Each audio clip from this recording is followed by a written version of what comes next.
আবারও জ্ঞানের ভান্ডার নিয়ে হাজির হয়ে গেলাম। শুনলে শুনেন, না শুনলেন নাই। ট্রেন কখনো হর্ন বাজায় না, জাহাজ কখনো রাস্তায় চলে না, শীতের দিন কখনো গরম লাগে না, আর গরমের দিন কখনো বাংলাদেশে কারেন্ট থাকে না। এরকম অসংখ্য জ্ঞান আমার এই মাথায় ভরপুর, কিন্তু আলহামদুলিল্লাহ অহংকার করি না।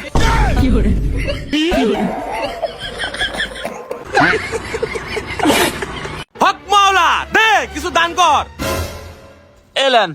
হ্যাঁ, তুই আমাকে 100 টাকা দিলি, যা আজ থেকে তোর জীবনের সব সমস্যা দূর হয়ে যাবে। এ বন্ধু সর্বনাশ, তোর তো বউ মরে গেছে।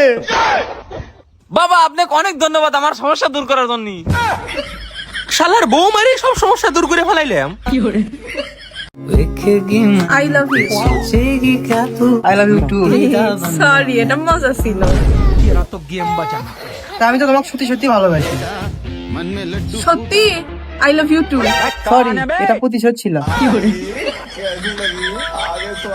তুই আসলে একটা ভালো মানুষ। এ রাকিব, আমার না হাত চুলকাইতেছে প্রচুর। মামা একটা কথা বলি, হাত চুলকালি না টেকা আসে মামা। কি কর? সত্যি কথা যেটা। আসলেই? আমার যদি চুলকাইতো রে, আমার তো চুলকায় না, অনেক চেষ্টা করছি, নিজে নিজে চুলকাইলে তো টেকা আসে না।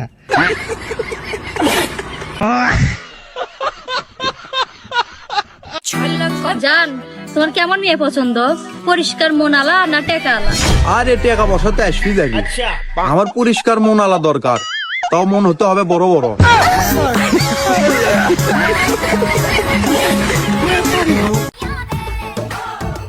আচ্ছা বান্ধবী, আমার তো বউ আছে, তা আমি আর একটা বিয়ে করবে চাচ্ছি, তাহলে কি আমার পাপ হবে?